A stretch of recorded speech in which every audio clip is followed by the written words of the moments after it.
poor lady helps an old woman unaware. She is the mother of a billionaire CEO. She thought she was just helping an old woman in the rain, but had no idea that woman was the mother of a billionaire. What happened next would not only change her life, but uncover a truth that would leave everyone speechless. This is a story of kindness, fate, and the power of one selfless moment. Don't miss it. Please show us support by subscribing to our channel and liking this story.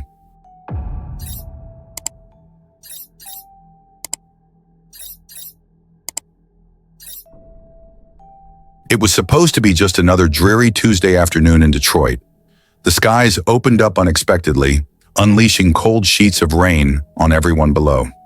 Amelia Brooks, a 27-year-old waitress who had just finished her double shift at a small diner downtown, huddled under the awning of a grocery store waiting for her bus. Her hair was wet, her shoes soaked, and her uniform clung to her from the damp air. Life hadn't been kind lately. Her mom was sick back home in Ohio. Rent was overdue, and her car had broken down 2 weeks ago. Still, she held on to her smile the way some people held on to hope, like it was all they had. As she clutched her thin hoodie tighter around her, she spotted an elderly woman across the street struggling to lift 2 heavy shopping bags. The woman's coat was torn, and her umbrella flipped inside out, offering no shelter from the storm. Pedestrians hurried by, some casting a glance but offering no help. Amelia didn't hesitate. Without thinking twice, she dashed across the street, getting splashed by a passing car in the process. "Ma'am, are you okay?" she asked, gently touching the woman's shoulder. The old woman looked up, her face wrinkled but kind, though clearly worn by years of hardship. "Oh dear. Thank you. My son was supposed to pick me up, but he never came," she said with a weak smile. "I think I took too long shopping." Amelia shook her head. "Don't worry about that. Let's get you under some shelter first." Together, they made it back across the street and into the bus shelter. Amelia helped her sit down and held her broken umbrella over both of them as best she could. "What's your name?" she asked. "Margaret," the woman replied. "Margaret Dalton. And you?" Amelia Brooks. Nice to meet you." They sat there talking for nearly 30 minutes. Amelia offered Margaret the rest of her sandwich from work, and Margaret accepted it with gratitude. When the bus finally came, Amelia helped her aboard, found her a seat, and even offered to ride with her to make sure she got home safely. Margaret insisted she'd be fine and thanked her with the kind of sincerity that stays with you. "You've got a good heart, Amelia," she said. "I hope the world gives you something good back one day." Amelia just smiled. "I'm not looking for anything. I just couldn't walk past you like that." As Amelia waved goodbye and stepped off at her stop, soaked to the bone and still hungry, she felt a strange warmth in her chest, like the cold, wet world had just opened up a tiny door of light. She had no idea that the woman she helped wasn't just someone's grandmother. She was the mother of Theodore Dalton, the reclusive, multi-billionaire CEO of Dalton Industries, one of the most powerful men in the country. Margaret Dalton sat quietly in the back of the city bus, her fingers trembling slightly as she clutched the crumpled brown paper bag containing her groceries. The kindness of that young girl, Amelia, still lingered in her mind. It had been years since someone had helped her like that without wanting something in return. She watched the raindrops race down the window, her thoughts turning to her son, Theodore. She hadn't seen Theo in nearly 3 weeks, not because he was far away, his office tower stood tall right in the middle of downtown, but because power had changed him. He was always too busy, too stressed, too important to make time for his mother anymore. Today she had called and asked for a ride. He promised to send his chauffeur. She waited outside that store for over an hour, and no one came. Across the city in the penthouse suite of Dalton Industries' glass and steel headquarters, Theodore Dalton slammed his phone onto his desk. "How could you forget to pick up my mother?" he barked at the head of his logistics staff.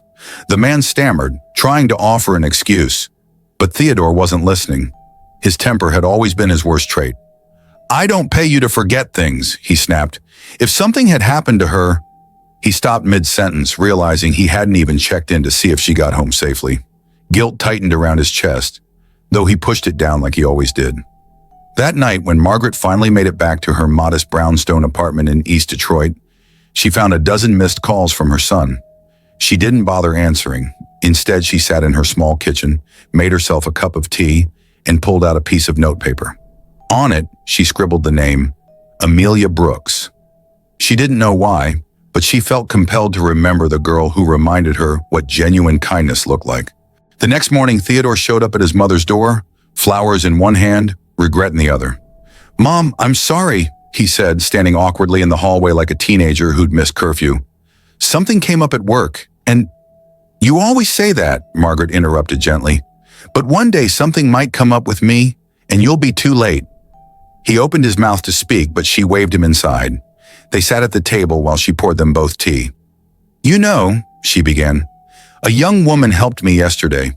She had nothing, not even dry clothes, and yet she made sure I got on that bus, gave me her sandwich, even waited in the rain for me."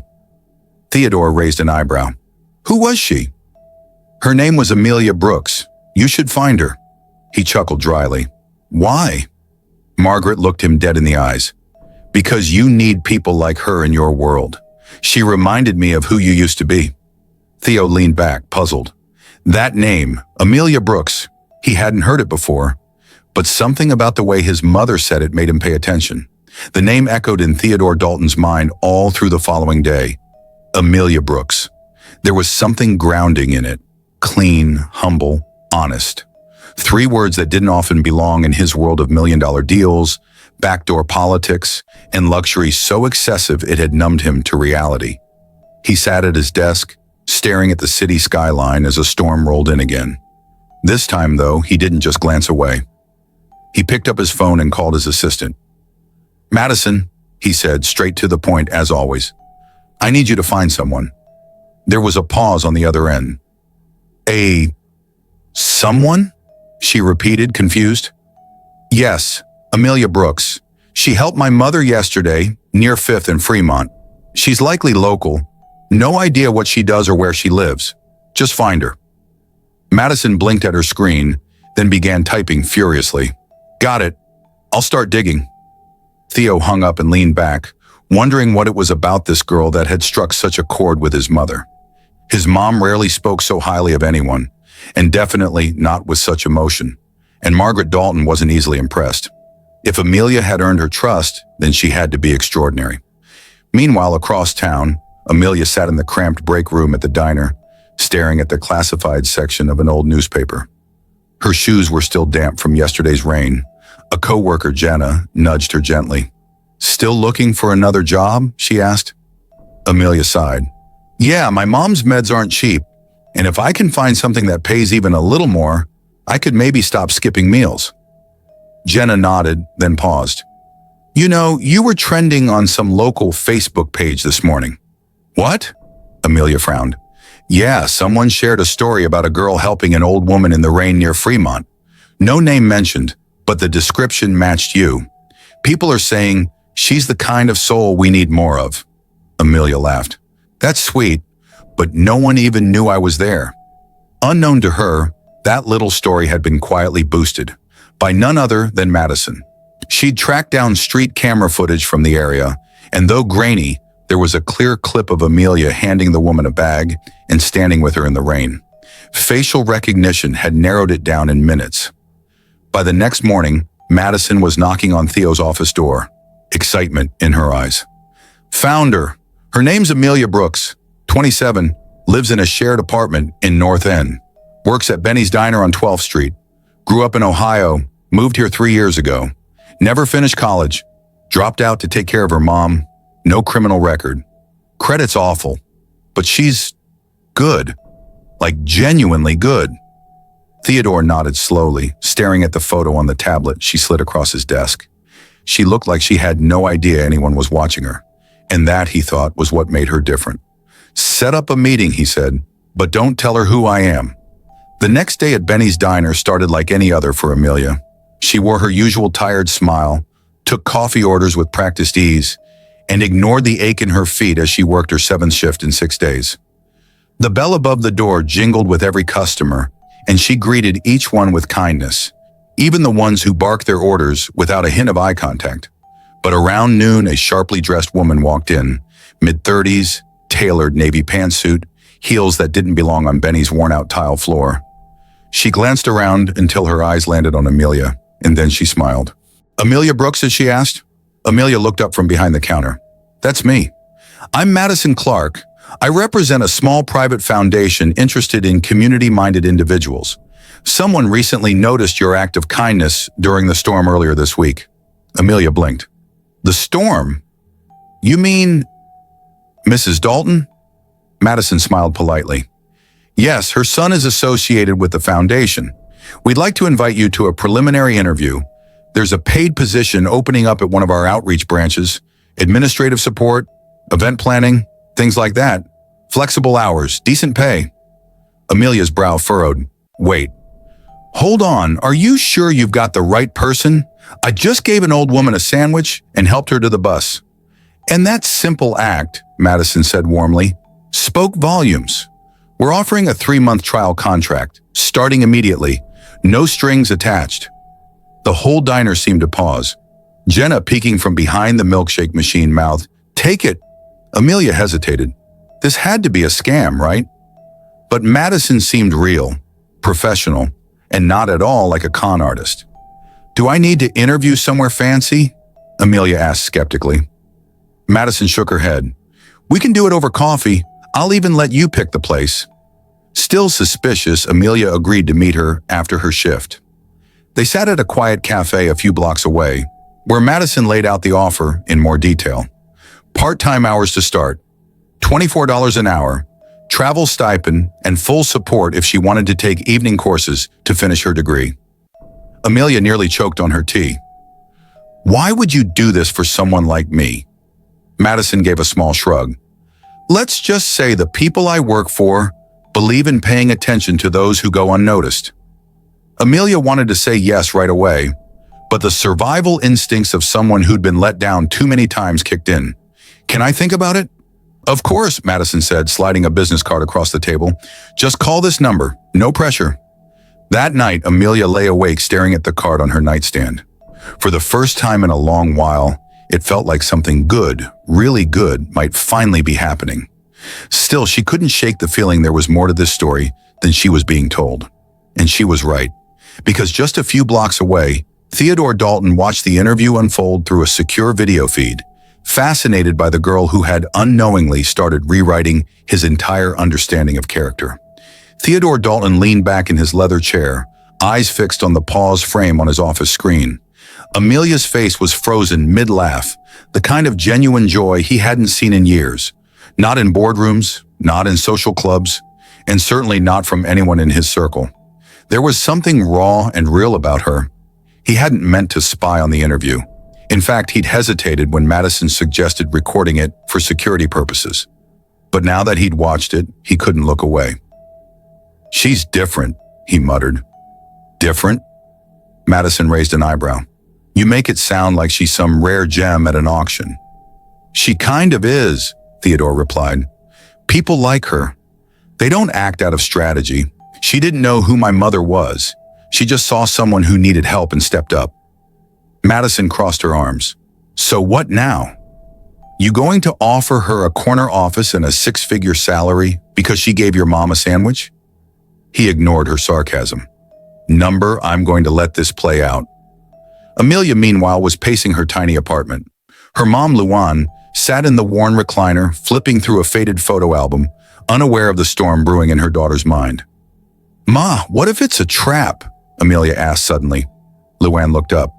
"A trap?" "Yeah, this lady just shows up, offers me a job out of nowhere. No interview, no references, nothing." Luan smiled. "Baby, sometimes when you send good out into the world, it finds its way back to you." Amelia sighed, flopping down on the couch. "I just don't want to get burned again." Luan reached over and squeezed her hand. "Maybe this is one of those rare times when someone saw you the way I always have. Brave, kind, worth taking a chance on." The next morning, Amelia called the number on Madison's card. "I'll take the job," she said simply. Madison didn't sound surprised. "Welcome to the team. Your first day is Monday. Dress is business casual. Address is on your welcome packet. We'll send it over shortly." Amelia showed up that Monday feeling like she'd stepped into a completely different world. The office was small but beautifully designed. Modern wood accents, clean lines, warm lighting. She was greeted by a cheerful receptionist and handed a tablet with onboarding instructions. Everything felt surreal, but what struck her most was the company culture. Warm, collaborative, intentional. People smiled when they passed her. One woman even brought her coffee just because she looked a little nervous. As the day wound down, Amelia stood by the office window, looking out over the city skyline. She still didn't know who had created this opportunity for her or why, but something deep down told her she was meant to be here. And what she didn't realize yet was that the man who had been quietly watching her from a distance was already beginning to question everything he thought he knew about success, power, and the kind of people who actually made the world better. He just hadn't figured out how to face her. Not yet. Amelia had been at the new job for 2 weeks now, and every day still felt like walking through a dream she didn't dare wake from. The staff was warm, the work meaningful, and for the first time in years, she didn't dread getting out of bed. She had her own desk, a nameplate, even a badge with her picture on it. But what lingered in the back of her mind was the mystery. She still didn't know exactly what this foundation was or who truly ran it. All she knew was that her direct supervisor, a woman named Claire, gave her manageable tasks, praised her efforts, and said things like, "We believe in second chances here." One Thursday afternoon, as Amelia sorted donor mailings in the back room, she overheard a conversation between two coworkers. "I can't believe Mr. Dalton was actually here this morning," one whispered. "I know, right? He never comes to the branch offices. Only reason he even owns this place is because of his mom," the other replied. "Rumor is he's doing some big humanity project or whatever, like a secret rebranding." Amelia's hands froze mid-sort. Dalton. The name tugged at her memory. Her eyes widened. Mrs. Dalton. The sweet elderly woman she helped that stormy day. Could there be a connection? She let it go, brushing it off as coincidence. But the next day, everything changed. That morning, Claire called Amelia into the executive lounge, an upscale meeting room she'd only peeked at in passing. "I need you to help set up for a private donor meeting," Claire said. "Just some light refreshments, water, tidy up the space. It's a last-minute visit." "Of course," Amelia said, already grabbing a serving tray. She entered the lounge and froze. There, standing with his back to her, adjusting the cuff of his charcoal gray suit, was none other than Theodore Dalton. She recognized him from headlines, magazine covers, and local news segments, the famously private CEO of Dalton Enterprises. But seeing him in person, it was like watching a living myth. And yet, he wasn't intimidating. He looked tired, thoughtful, almost human. He turned, and for a moment their eyes locked. Amelia's heart skipped. He looked at her like he knew her, and not just in passing. She quickly averted her gaze and placed the tray down. "Excuse me, I didn't realize—" "You're Amelia Brooks," he said. She paused. "Yes, how do you know my name?" He stepped forward, tone gentle. "You helped my mother that day in the storm. Her name is Margaret Dalton." Amelia blinked, stunned. "You're her son?" He nodded. "She hasn't stopped talking about you since. That's why you're here. The job, the chance. It was all because of you." Her lips parted, but no words came. "I didn't tell you sooner," he continued, "because I didn't want to change how you carried yourself.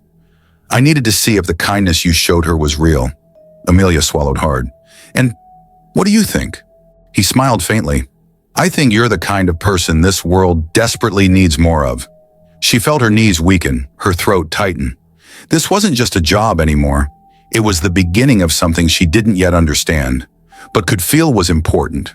And maybe, just maybe, it was about to change both of their lives. Amelia sat on a bench outside the foundation office, her hands trembling slightly as she clutched her coffee. The sky was painted in warm oranges and deep blues as the sun dipped behind the skyline. She barely noticed the chill in the air. Her mind was still reeling from the conversation with Theodore Dalton. He had walked into her life like a storm she never saw coming. Only instead of tearing things down, he'd quietly built her up, piece by piece, without fanfare, without expectations. The door behind her opened and closed. She turned to see him approaching slowly, jacket draped casually over one shoulder. "Mind if I sit?" he asked. She scooted over, still unsure how to act around the man who had secretly orchestrated the biggest shift in her life. "I hope I didn't scare you," Theodore said gently, his voice low. "I know it was a lot to take in," Amelia exhaled. "It was surprising. I don't know how to feel. Grateful? Confused? A little overwhelmed?" He smiled. "All of the above is fair." She glanced at him. "Why did you really do it? You could have sent your mom flowers or hired a nurse. Instead, you created a job just to watch how I'd react." "I didn't create a job," he said. "You earned it. I just opened a door." He paused, watching the sunset. "When my father passed, I turned into someone I didn't like, focused only on profit, metrics, image. My mother, she tried to remind me what mattered. I didn't listen, until that day when you helped her. She told me you were cold," Amelia admitted, a smile tugging at her lips. He chuckled. "She wasn't wrong." They sat in silence a moment longer. "I've spent years building businesses," Theodore said, "but none of it ever felt real, until I saw what you did with nothing. No cameras, no applause, just pure compassion." Amelia looked down. "I didn't do it for attention." "I know," he replied. "That's what makes it powerful." Then to her surprise, he reached into his coat pocket and pulled out an envelope. "This is for you. It's not a paycheck or a reward. It's a scholarship. My mother and I talked about it. You mentioned wanting to go back to school. It'll cover your degree in housing." Amelia stared at the envelope like it was radioactive. I don't know what to say." "Don't say anything now," he said. "Just promise me one thing." She turned to him. "When it's your turn to open a door for someone, do it." Amelia nodded slowly, eyes glistening. "I will." Weeks passed. She started evening classes, kept her job at the foundation, and became a rising voice in the organization's outreach efforts. People began to notice her, not for what she lacked, but for the fire in her heart and the light she brought to others. And Theodore? He started changing too. He stepped out of the shadows, supported more community programs, and visited the foundation offices more often, especially on the days Amelia was there. Kindness had brought them together, and now both of their lives were forever better because of it.